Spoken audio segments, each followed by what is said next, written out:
भगवान बनना है, भगवान के बाजू में वो भगवान बनने की कला को आत्मसात करना है, वो भगवान बनने की हैसियत को अपने अंदर लाना है और अपना मंगलाचरण के तीर्थंकर बनना है। तो माता पिता की वही आवृत्ति को मानव करते हुए तीर्थंकर बनना है, तो दीन दुखियों की वही आवृत्ति को मानव करते हुए तीर्थंकर बनना है, तो मूक पशु की वही आवृत्ति को मानव करते हुए तीर्थंकर बनना है, तो अपने परिवार की वही आवृत्ति को मानव करते हुए तीर्थंकर बनना है, तो जिनवाणी की वही आवृत्ति को मानव कर और तीर्थंकर बनना है, तो स्व की वही आवृत्ति को मानो कर्तव्य। और स्व की बात हमने आप लोगों से करी थी, और स्व में सबसे पहले आत्मा अवलोकन की बात करी थी, और फिर आप कल बात करी कि सच्ची और अच्छी वही आवृत्ति आपकी क्या है। सिर्फ आप वह सोचिए जो आप पाना चाहते हैं, उसे सोचें। यही सच्ची वही आवृत्ति है। एक सच्ची वही आवृत्ति नहीं, एक जीवन का सिद्धांत है। ये ऐसा सिद्धांत है जो लगता तो सुना हुआ है, लेकिन सिद्धांत आपको बहुत बड़ी उपलब्धि को दिला देगा। अपने विचार, आपकी सोच एक तरह के चुंबक हैं। आपके विचार से ही आप अन्य लोगों को आकर्षित कर सकते हैं। आप लोगों से बात करी थी कि आज और अभी जो सोच रहे हैं उसमें अपने जीवन का निर्माण जारी है, निर्माण करते चले जाएं।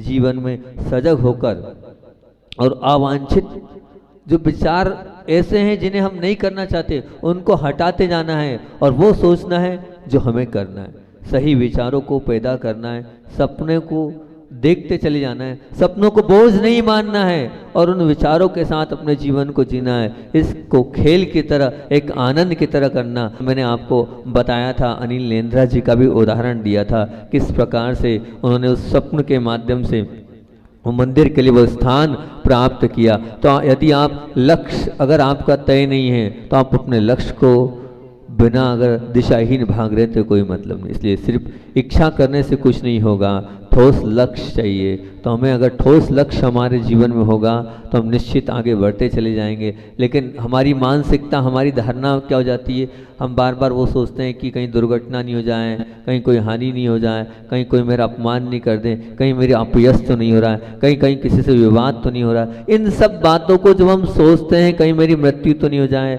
कहीं मैं ऐसा तो नहीं हो कि मुझे घाटा नहीं लग जाए, ये सब इच्छाएं हम करते हैं, तो वही इच्छाएं हमारे जीवन में घटती चली जाती हैगी। एक और बात बोली थी हमने आप लोगों से, ये बोला था कि आप लोगों से पूछा जाए तो आप बोलते हो क्या चाहिए, धन चाहिए, सुख चाहिए, समृद्धि चाहिए, प्रसिद्धि चाहिए, यही सब बोलते हो ना आप। स्वस्थ चाहिए, परिवार की तरक्की चाहिए, ऐशो आराम चाहिए, अच्छा घर चाहिए, अच्छी गाड़ी चाहिए, कैरियर चाहिए, ये सब सफलताएं आपको चाहिए।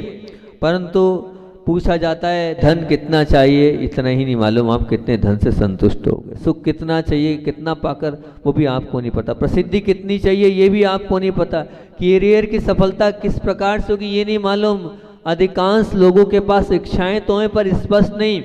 इच्छाएं कैसे प्राप्त होगी इसका कोई भी उनके पास आइडिया नहीं है। कब तक प्राप्त होगी इसकी भी कोई समय सीमा नहीं है। और तो और यहाँ तक कि ठोस इच्छाएं, लक्ष्य तो हैं, लेकिन उस लक्ष्य तक अधिकांश लोग जा नहीं पा रहे हैं, इधर उधर भटकते चले जा रहे हैं। और कल वो रेल वाली बात भी बोली थी कि कहाँ आपको जाना है, कहाँ जाना है, कब जाना है, कितने दिन के लिए जाना है और किस काम के लिए जाना है और क्या क्या सामान ले जाना है। अगर यही नहीं मालूम तो उस यात्रा का क्या होगा, आप उस रेल की यात्रा में नहीं कर रहे। बस उसी प्रकार से हम लोगों की यात्रा है, कब, कहाँ, क्या, कितना, कुछ भी जानकारी नहीं है। बस हमने इसीलिए आपसे सिद्धांत जो दिया था दूसरा, कि जो सोचिए, जो आपको पाना है, जो आप चाहते हैं वही सोचिए, तो आपके जीवन में व्यर्थ के समय नहीं गवाएंगे आप। फिर जो सोचते हैं उसी में समय लगेगा। आपकी जो दिशा है वो सही दिशा में और सही ऊर्जा आपके लिए अपने आप केंद्रित होती चली जाएगी और आपको अन्य लोगों कि वो जो राय है वो प्रभावित नहीं करी। आपके लक्ष्य की दिशा एकदम सही, और उन लोगों से आप मित्रता करते चलेंगे जो आपके कार्य में सहयोगी होते हैं। इसलिए आप ये मत सोचिए, आप इन सब चीज़ों को हटाइए। क्या मैंने बोला था, हीनता को हटाना है, कमजोरी, बहाने, निराशा, हताशा, इन सब को हटाना है। अगर ये विचार हमारे अंदर आ भी रहे हैं, इनको झटक कर साफ कर देना है और फिर अपने सिद्धांत पर गौर करना है। क्या करना है, मुझे तो क्या करना है, मुझे तो जो पाना है वही सोचना है। जो पाना है आपका वो जो हमारा प्रथम बात थी, प्रथम सिद्धांत था, प्रथम बात थी कि विचारों पर गौर करना और आज क्या पाना चाहते हो उन्हें छोड़कर सब विचारों को त्यागने की प्रक्रिया शुरू कर देना। मुझे जो चाहिए मुझे वही अपने मन में रखना है। आपका ये दूसरा और बहुत महत्वपूर्ण सिद्धांत हमने कल प्रारंभ किया था। उस योजनाबद्ध सोच से आप प्रेरित होकर उतना ही सोचते चले जाएं। जब लक्ष्य आपके सामने स्पष्ट होता है तो आप योजना बनाकर जीवन जीने लगते हैं। लक्ष्य अगर सामने होगा, स्पष्ट होगा, तो उस लक्ष्य के साथ आप निश्चित रूप से अपने जीवन की एक रेखा तय कर लेंगे और उसके अनुसार अपने जीवन को जीने लगेंगे और उसी तरफ आपकी मंजिल बढ़ती चली जाएगी, उसी तरफ आपकी राह बढ़ती चली जाएगी। लेकिन वो लक्ष्य, वो मंजिल आपकी होनी चाहिए। जब लक्ष्य नहीं होता है तो आपके पास कोई योजना नहीं होती है, और जब योजना नहीं होती है तो आपका जीवन प्रतिक्रियात्मक ढंग से हो जाता है। जैसे मैं अपना उदाहरण देता हूँ, अपना उदाहरण दे रहा हूँ खुद का। मेरी लाइफ में लक्ष्य बन जाते हैं तो जैसे मैंने 1008 सामयिक का आपको कल परसों बताया था, नियम लिया। अब 1008 सामयिक का नियम लिया, अब भैया ये तो जिंदगी भर लग जाएगी, क्या करना चाहिए? अब रोज का ही 8 साढ़े 8 बजे भैयावृत्ति करते करते तो फिर हमने क्या किया, हमने कहा ऐसे में तो मैं पता चला समाधि हो जाएगी तो भी 1008 सामयिक नहीं होगी, क्या करना? तो मैंने एक लक्ष्य निर्धारित किया, 15 दिन में 10 करना है। अब 15 दिन में 10 करना एनी हाउ कंडीशन।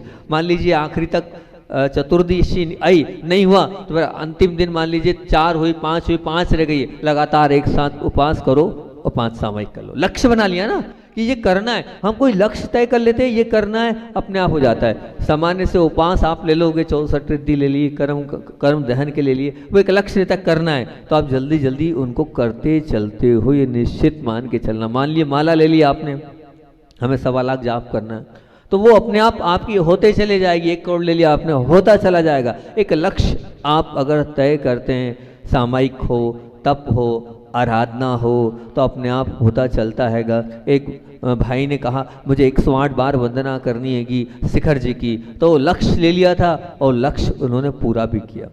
एक भाई थे जिन्होंने 1 करोड़ नमोकार महामंत्र की जाप के अनुष्ठान का नियम लिया। अब जब 1 करोड़ अनुष्ठान के नियम लिया, अंत समय चल रहा था, अंत समय में 1 करोड़ में कुछ रह गए थे। उनसे पूछा क्यों, क्या चाहते हो? बोले बस एक ही प्रार्थना है, थोड़े बहुत दिन के लिए और मुझे जीवन मिल जाए। क्यों? बोले 1 करोड़ पूरे मेरे नमोकार मंत्र के जाप हो जाए, बस इतनी ही भावना है। तो ये जब लक्ष्य होता है तो उस लक्ष्य की ओर हमारी पूरी दृष्टि पहुंच जाती है, तो हम इधर उधर की सब चिंतन मंथन और सब बातों को छोड़ देते हैं, और लक्ष्य नहीं होता है तो हम भटकते चले जाते हैं। जो आसपास घटता है आप उसी से प्रतिक्रिया देने में आपका समय खराब हो जाता हैगा, उसी में आप लग जाते हैं। मैंने कल आपसे कहा था कि 10-12 बातें बताऊंगा। जिसका लक्ष्य होता है वो किस प्रकार से सोचता है, और जिसका लक्ष्य नहीं होता है एक सामान्य व्यक्ति किस प्रकार से सोचता है। इसको मैंने अपनी भाषा में बोला पावर थिंकर।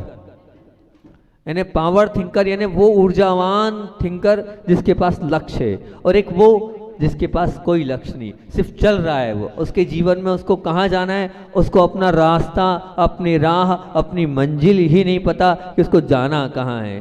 तो वो एक पावर थिंकर जिसके पास कोई ना कोई योजना है, कोई ना कोई सोच है, कोई ना कोई लक्ष्य है, वो अगर है तो जो पावर थिंकर है वो योजनाबद्ध तरीके से सोचता है।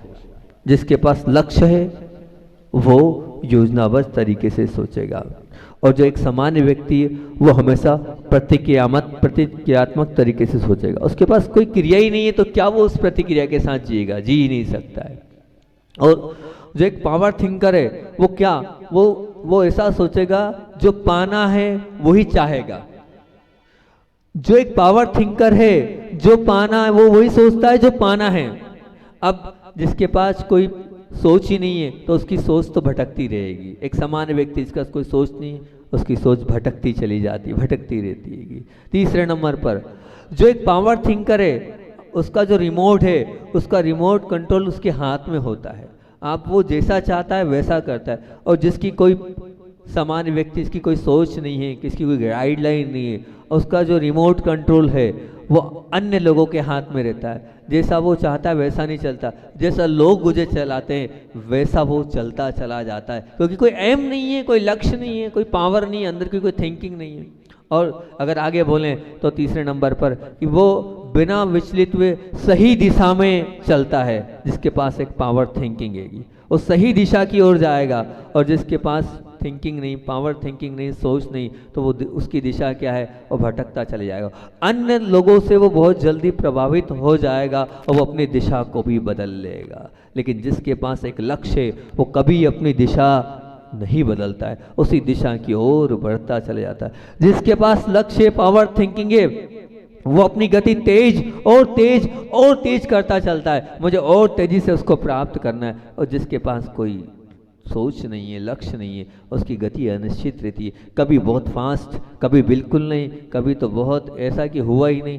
इस प्रकार से उसके जीवन में चलता है और वो सतत कार्य करता रहता है। थिंकर, पावर थिंकर हमेशा सतत कार्य करते चलेगा। एकदम जिसकी सोच में लक्ष्य है वो हमेशा सतत कार्य की ओर आकर्षित रहेगा और कार्य करता चलेगा और उसके कार्य में स्थायित्व रहेगा। लेकिन जो दूसरा होता है उसके कार्य में स्थायित्व नहीं होता है, वो स्थिर नहीं होता है और उसके कार्य में स्थायित्व ना घट नहीं पाता है। और जो एक पावर थिंकर होता है वो निश्चित एक दृढ़ या सैद्धांतिक व्यक्ति के रूप में जाना जाता है। नहीं, ये अपने सिद्धांत पर पक्के हैं, ये दृढ़ हैं, ये इन्होंने कहा है, करके बताएंगे, कर सकते हैं, इनके अंदर वो ताकत है, ये वो ऊर्जावान व्यक्तित्व है। ऐसी छवि पूरे समाज में, पूरे सभी अपने मित्र मंडल में बन जाती है, क्योंकि उनने वैसा करके दिखाया है, वैसी उनकी छवि बन गई है। और जो एक कोई सोच जिसकी नहीं है, एक समान व्यक्ति है, उसकी अस्थिर, उसके लोग कहते हैं ये मन चला है, इसके पास कोई स्थिरता नहीं है,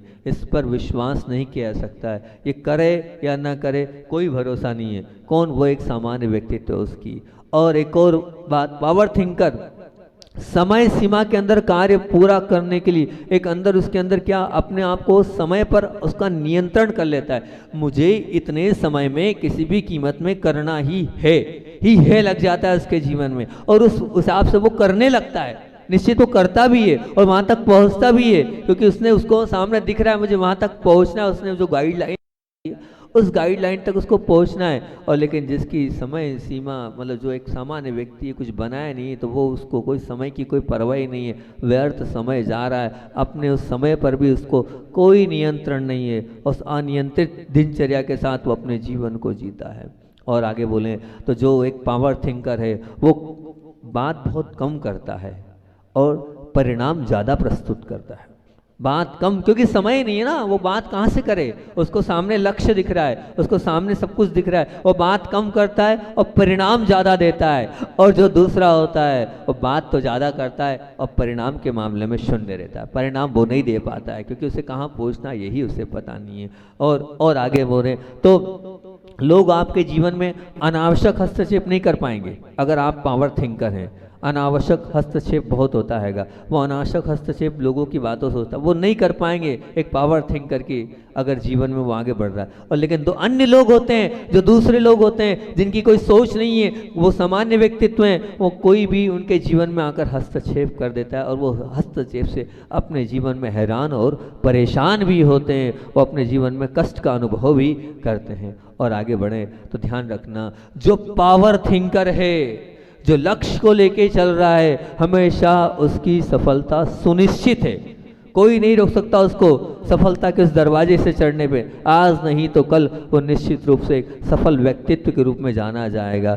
लेकिन जिसका कुछ पता ही नहीं, वो कहाँ से सफलता, उसकी सफलता अनिश्चित है, वो सफल बन भी नहीं सकता है और सफल बनने का सोचे भी नहीं कि वो सफल बन पाएगा, बिल्कुल नहीं बन पाएगा। और कहूँ तो सबसे बड़ी बात तो ये है कि दूसरों के शब्द, दूसरों के विचार और दूसरों के कार्यों से उसे कोई मतलब नहीं रहता है। जो एक पावर थिंकर होता है उसके अंदर एक बहुत अच्छी खासियत आ जाती है, वो दूसरों के शब्दों पर और दूसरों के विचारों से और दूसरों के कार्यों से कभी भी प्रभावित नहीं होता, उसको मतलब ही नहीं है। वो अपने आप में ही व्यस्त है, अपने आप में ही मस्त है, उसको अपने से ही फुर्सत नहीं, वो दूसरों में कहाँ जाएगा झांकने।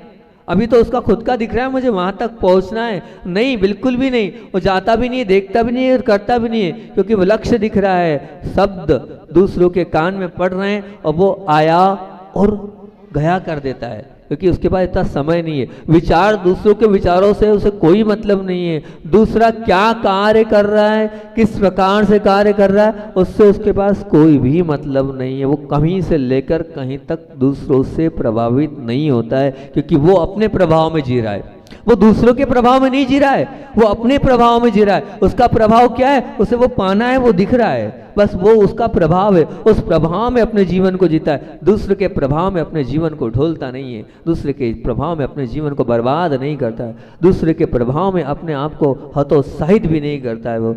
और लेकिन जिनका कोई लक्ष्य नहीं होता है, वो दूसरों के शब्दों से बहुत जल्दी विचलित हो जाते हैं, दूसरों के विचारों से अपने मार्ग को बदल लेते हैं और दूसरों के कार्यों को देखकर हैरान और परेशान हो जाते हैं और बिना मतलब के अपनी ऊर्जा को व्यर्थ गवाते चले जाते हैं।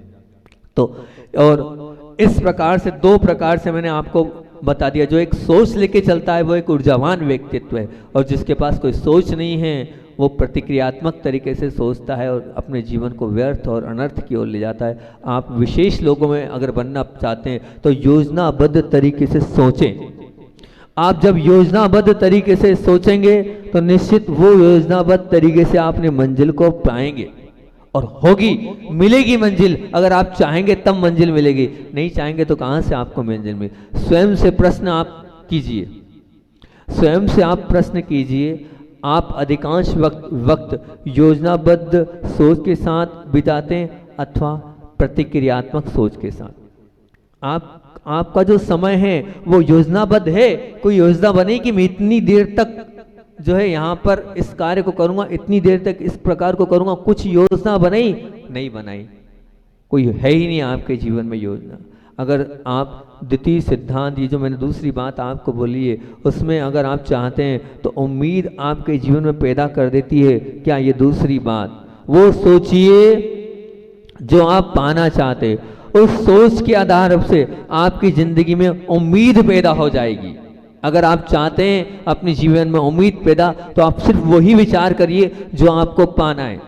आप जिंदगी के प्रति आशावादी बनते चले जाएंगे और आशावादी हो जाएंगे, पर वो सोचो जो आपको पाना है, तब आप आशावादी बन पाओगे, नहीं तो नहीं बन पाओगे। आप खुश रहने लगेंगे। क्यों? इसलिए खुश रहने लगेंगे क्योंकि आपका वो मनपसंद कार्य के बारे में आप सोच रहे हैं, जो आपकी मंजिल है उसके विषय में सोच रहे हैं, तो आपके अंदर अपने आप खुशी आने लगेगी। आपके वो अच्छे विचार वस्तुओं को, वो लोगों को महसूस होने लगेंगे और वो लोग भी आपसे महसूस और आपसे प्रभावित होने लगेंगे। बस आपको अच्छे विचार और वस्तु व लोगों के प्रति लगाव महसूस होगा। कब? जो आपके लक्ष्य से संबंधित वो। आप अनचाही चीज़ों से दूर अपने आप होते चले जाएंगे, अलग होते चले जाएंगे, दूरी अपने आप बनाने लगेंगे, क्योंकि आपको तो बुद्ध चाहिए। उससे संबंधित जितनी चीज़ें हैं उसी की ओर आपका आकर्षण बढ़ता चला जाएगा। जब आप योजनाबद्ध तरीके से सोचते हैं तभी आप उपलब्ध संसाधनों का उपयोग कर पाएंगे, नहीं तो नहीं कर पाएंगे। आपकी कोई योजना होगी तब तो कर पाएंगे, नहीं तो उन जो है तो रखा तो है, कोई काम का नहीं है। मान लीजिए आपके घर में कंप्यूटर रखा है, या मान लीजिए आपके घर में कोई लैपटॉप रखा है, वो आप उसको चलाना ही नहीं जानते हो, तो वो प्लास्टिक का डिब्बा है आपके लिए, क्या काम का वो। जब आप उस कंप्यूटर को या उस लैपटॉप को जानते नहीं हो चलाना, कोई मतलब का नहीं, वो एक प्लास्टिक का डिब्बा कहलाएगा। कहने का ये अर्थ यही है, अगर आपकी सोच अगर निश्चित लक्ष्य की ओर होती है तो जो आपके पास है उसी में से आप उपयोग करना चालू कर दोगे, उसी में से आप रास्ता निकालना चलो, उन्हीं संसाधनों से आप अपने जीवन को बनाना प्रारंभ कर दोगे। पर नहीं, अगर सोच आपकी निर्धारित है तो निश्चित रूप से वो संसाधन आपके कोई काम नहीं आएंगे। उपलब्ध विद्वानों की संगति नहीं कर पाएंगे। मान लो कोई फील्ड का जानकार भी है, तो जब आपका कोई लक्ष्य होगा तभी तो उस जानकार व्यक्ति से आप मिलने का प्रयास करोगे, क्या ये इस विषय का विद्वान है, इससे मिलना चाहिए। जीवन को या जीवन में अपेक्षित सफलता आप तभी प्राप्त कर पाओगे जब आपके विचारों में स्थिरता हो। ध्यान रखना, ये जो मैंने आपको दूसरा सिद्धांत बहुत कार्यकारी सिद्धांत बताया है, ये जीवन में बहुत जरूरी है, ये जीवन का मूल्य है, ये जीवन का महत्व है। वो सोचिए जो पाना चाहते हैं। ये सिद्धांत जीवन का एक मूल्य है, एक गाइडलाइन है, ये एक भूमिका निभाने वाला महत्वपूर्ण सूत्र है। अपने संस्कार, अपना मार्गदर्शन साबित होता है। इसी के माध्यम से इंसान कई गलत चीज़ों की इच्छा भी करता है और सही चीज़ों की भी, लेकिन पाने की ठोस बात आती है तो उसके अपने नज़रिए में जीवन के मूल्यों पर वो निश्चित करता है और निर्णय करता है कि मुझे क्या चाहिए। जैसे मान लीजिए उदाहरण के लिए किसी के पास अचानक धन मिल गया और वो धन उसने प्राप्त कर लिया, धन उसके जीवन में आ भी गया। अब वो धन आया है तो अब उस धन से वो क्या करेगा? मान लीजिए व्यापार करता है तो व्यापार बढ़ाने में लगा देगा, या मान लीजिए वो पढ़ाई कर रहा है तो उसे लगता है कि लैपटॉप चाहिए तो वो लैपटॉप खरीद लेगा, या और कुछ जो भी उसमें वो जहाँ लगा है उसमें। या मान लीजिए वो कहीं ऐसा लगता है किसी गलत शौक में है तो वो मनोरंजन के साधन खरीद लेगा। अर्थात कहीं ना कहीं वो जो सामग्री उसको मिली है उस सामग्री का वो उपयोग कहीं ना कहीं तो करेगा। अर्थात वो जिस प्रकार से उसने अपने जीवन का मूल्य आधार चुनाव किया है उसमें वो उस पूरी राशि को लगा देगा, उस पूरी ताकत को लगा देगा, उस पूरी ऊर्जा को लगा देगा। सार यही है कि अगर आपका लक्ष्य तय हो जाएगा तो जो आपको मिल रहा है, आपकी ताकत आपके पास है, आपकी शक्ति आपके पास है, आपके पास आपका मन भी है, आपके पास सब कुछ है। अगर वो लक्ष्य होगा तो आप सब उस चीज को, पूरी ताकत को वहां लगा दोगे। एक जुनून आपके अंदर बन जाएगा। दद्दा आचार्य श्री कहते थे सुमरण होता किसको है, समाधि मरण होता किसका है? पहले ये समझ तो लो, समाधि मरण किसका होता है? समाधि मरण कौन करता है? सुमरण कौन करता है? जिसकी प्रतिमाएं होती है उसका ही समाधि मरण होता है, सुमरण होता है। जिनकी प्रतिमाएं नहीं होती उसका समाधि मरण नहीं होता है। आप अगर वास्तविकता में अपना अंत सुधारना चाहते हो, सुमरण करना चाहते हो, समाधि मरण करना चाहते हो, तो सबसे पहले क्या? मारणांतिकम संलेखनम जोशिता। पर किसके लिए? वो कहा है आचार्य भगवान पूज्य। वो मतलब कौन? जिन्होंने 5 अनुव्रतों को धारण किया है, 4 शिक्षा व्रत लिए, 3 गुरुव्रत को धारण किया है, वो समाधि कर पाएगा। तो अब आपका लक्ष्य समाधि का है तो आपके जीवन में प्रतिमा कैसे लेना है उस पर विचार करो। आपका लक्ष्य वो होना चाहिए कि मुझे प्रतिमा लेना है, मुझे समाधि मरण करना है, मेरा सुमरण होना चाहिए, मुझे अस्पताल में नहीं मरना है। मैं अंत समय प्रभु का चिंतन मंथन और अंदर से उनको याद करते हुए मेरा अंत समय निकले। लेकिन कब निकलेगा? जब आपका लक्ष्य तय होगा। ये मत मानना कि ये बच्चों के लिए ये प्रवचन करे जा रहे। हम भी अपने जीवन, फिर हम वही सोचें कि मुझे प्रतिमा लेना है। जैसे हमने सोचा कि मुझे मुनि बनना है तो आज हम मुनि बन गए। तो आप भी सोचें ना कि मुझे प्रतिमा लेना है, मुझे समाधि मरण करना है, मुझे व्रतों का पालन करना है। आप भी अपने आप को प्रतिक्रमण करते देखें, आप भी अपने आप को सामायिक करते देखें, आप उनके अतिथि संविभाग व्रत को बाहर प्रगान करते देखें। सब नियमों को आप भी अपने जीवन में उतारें। वास्तविकता में हमारी उम्र पर अभी शादी हुई है। राहुल बोलेगा अभी तो शादी हुई है, अभी तो बच्चा ही हुआ है, कल ही तो लेके आए हैं, और आप कह रहे हो कि समाधि मरण की बात कर रहे हो। भैया आज से सोचोगे तब कुछ हो पाएगा। Life is divided by 4 parts. Acharya Shri कहते हैं अपने जीवन को 4 पार्ट में बांट लो और उस 4 पार्ट में ये तय कर लो इतने समय तक ये करूंगा, इतने समय तक ये करूंगा, इतने समय बाद ये करूंगा। तो क्या आपने अपने लाइफ को बांटा? क्या आपने 4 पार्ट में अपनी लाइफ को, जीवन को तैयार किया कि मेरी लाइफ इतने समय तक इतनी रहेगी और इसके बाद मैं नहीं करूंगा? और वो कमिटमेंट जो आप अपने आप से करो उस पे आप बिल्कुल निर्धारित रहना कि चाहे जो हो जाए, मैंने अपने से जो कमिटमेंट किया है उसमें कोई किंतु परंतु नहीं करूँगा और उसके साथ ही अपने जीवन को आगे बढ़ाता चले जाऊँगा और उसके बाद उन्हीं नियमों के आधार से मेरे जीवन का मूल्यांकन होगा। ये आप अपने लिए गाइडलाइन तैयार कर सकते हैं। तो निश्चित रूप से जो आप गाइडलाइन तैयार करोगे वो आपका लक्ष्य होगा। वो लक्ष्य जो आप है, जो आपने जो बार बार मैं आपसे बोल रही हूँ, वही सोचिए जो पाना चाहते हैं और उसको आप सोचते चले जाएंगे तो जीवन में बहुत उत्कृष्टता की ओर पहुँचते चले जाएंगे। वो उत्कृष्टता आपके जीवन में आएगी। कल तीसरा बिंदु दूंगा मैं आपको, बहुत सुंदर बिंदु, उसको भी आप सुनने के लिए तैयार रहना। और दूसरा बिंदु जो दूंगा कि जो सोचा है उस पर कार्य कीजिए। जो सोचा है, पहला दिया है आत्मनिरीक्षण। पहले अपना आत्मनिरीक्षण, अपना अवलोकन करें। अवलोकन के बाद वो नकारात्मकता निकालें। फिर दूसरा क्या दिया है, वो सोचे जो पाना है। दूसरा बिंदु दिया है कि जो सोचे वही सोचे जो पाना है। और तीसरा, जो सोचा है उस पर कार्य कीजिए। अब वो कार्य कैसे करना है, किस प्रकार से करना है, मैं आपको कार्य करने की तकनीकें बताऊंगा कि आप इस प्रकार से जो आपने सोचा है उस पर कार्य कर सकते हैं। आज सोचते तो बहुत हैं आप लोग, बहुत आप योजनाएं बनाते हैं, बहुत आप लक्ष्य बनाते हैं, लेकिन सफल नहीं हो पाते हैं। तो मैं आपको उन सफलताओं के बीच तक ले जाऊंगा कि देखो, अगर वास्तविकता में आप सफल होना चाहते हो तो आप ऐसे ऐसे करो, क्योंकि जब तक आप एक्शन नहीं लोगे तब तक जीवन में रिएक्शन नहीं होने वाला। वो एक्शन के तरीके कल आप लोगों से चर्चा करूंगा, क्योंकि भैया जी ने कहा कि उसको कम कर लेना प्रवचन, तो मैंने कम कर दिए। आज की बस, आज ये जो कल से लेके आज तक की अपनी ये पूरी की पूरी बात थी, वो यही थी कि क्या क्या सिद्धांत है। तो एक बार रिपीट कर दो, कौन सा सिद्धांत है? सिर्फ वही सोचिए जो आप, बोलो ना, सिर्फ वही सोचिए जो पाना चाहते हैं, तो निश्चित आप वो सब कुछ पाते चले जाएंगे। आचार्य भगवान की बात को बोलकर मैं विराम करूंगा। निशंकित अंग, मैंने सोचा यहाँ 8 अंगों के विषय में मैंने इस चतुर्मास में बोला ही नहीं, तो 8 अंगों की बात रोज के रोज बोल देता हूँ, ताकि गुरुदेव का वो बात होगी। वहाँ पर तो एक बार बोले थे मैंने 8 अंग दूसरी तरीके से यहाँ चष्टि के प्रस्तुत करके। निशंकित अंग, निशंकित अंग आप सब समझते हैं क्या होता है का। पूज्य गुरुदेव के जीवन में निशंकित अंग कैसे घटता था? जो वाणी गुरु की है, जो वाणी प्रभु की है, उसमें कोई किंतु नहीं, कोई परंतु नहीं।